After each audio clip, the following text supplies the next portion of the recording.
Jirtu. Jirtu. Angkasa garbummaa. Fidaa bilisummaa. Jirtu. Walalooti koo tokkoon qaba. Hayaataa walalaggeeffan. Yoo yaa jennee jirra. Qondaaltota keenyaaf miseensa waraanaa kaadhimamtootaa fi keessummoota maraaf baga nagaan dhuftan guyyaa har'aa kana baga geessan jenna guyyaa eeboo baga geessan jenna. Dadhabbii lashiidhaaf kan hin laanne gurra haala qorraaf aduu hunda dandamachaa gurmuu waboo ta'uuf kan baatan har'a guyyaa eebbaa keessan baga geessan jenna guyyaa eebbaa keessan baga geessan. Barnoota dhaabaa hunda haamileen fudhachaa kan dirreef siyaasaas wal faana barachaa amnoota waraanaaf tooftaalee adda addaa hunda xumuruudhaan kan baatan har'a guyyaa har'aa kana baga geessan jenna guyyaa har'aa kana baga geessan jenna. Leenjistoonni keenya kan dirreedhaaf cahaa utuu hin mufatin ukkeedhaan makamaa marsaa dhufaa darbaan haamileen hojjechaa aduuf rooba isaa hunda dandamachaa gurmuu waboo cimsuun kan geessan guyyaa har'aa baga firii keessan argitan siin jenna baga firii keessan argitanii jedha. Utuu akka diinaaf leenjisnuun tasa karaa dhuftee jirtiin dandeettii qabdu hundaan. Bosona Oromiyaa xiqqoodha fakkaatti mooraa oboon qabu tokko lama seeti. Safuu yaada ishii nama ajaa'ibdi doofummaan sammuu ishii kanaaf hubatamti doofummaan sammuu ishii kanaaf hubatamti. Utuma sherraftuu gidduu qaxxaamuruun mooraa leenjii seenuun leenjisnee randayyuu gootni haqaaf deemu kan sabaaf dhaabbatu yoomu karaan dhabuun isa nu gargaare waaqaaf hagaalatu isa nu gargaare waaqaaf hagaalatu. Kan salphina diinaa yoon dubbanna jenne sa'aatii keenya deema lakkisaanii dhiisna siyaasa dulloomaaf dadhabaa Itoophiyaa tuffannee darbina siyaasa dulloomaaf dadhabaa Itoophiyaa tuffannee darbina.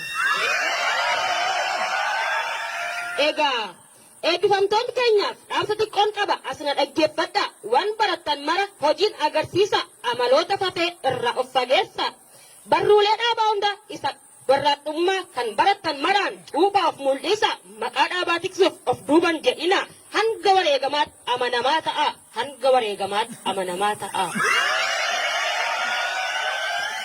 Woboo wabii sabaa Oromiyaa maraaf. Woboo abbaa haqaa abdii saba bal'aa mankaraarsaa diinaa mancaasaa garbummaa fidaa bilisummaa goleelee hundarraa kan boosistu diina kaayyoon kee hundinuu galma gahuuf jira fooliin bilisummaas urgaayetti jira jabaadhuun siin jedha oomishaa fi raabsaan mooraalee injilixa jabaadhu siin jedha oomishaa fi raabsaan mooraalee injilixa.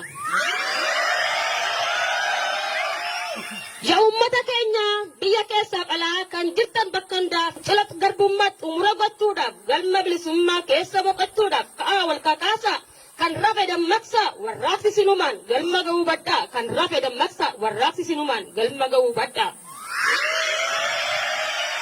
Woboo faana hiriiraa utubaan qabsoodhaa isin ta'uu beekaa woboon wabiin sabaa goleelee hundarraa tokkummaan ka'eera waan dandeessan maraan bira dhaabbachuudhaaf wal gurmeessaa ka'a.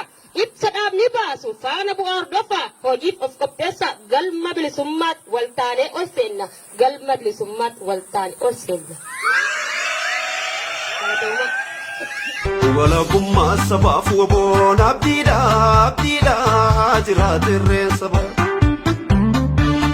Bilisummaa Oromoof woboon abdiidhaa jiraatirreen saba.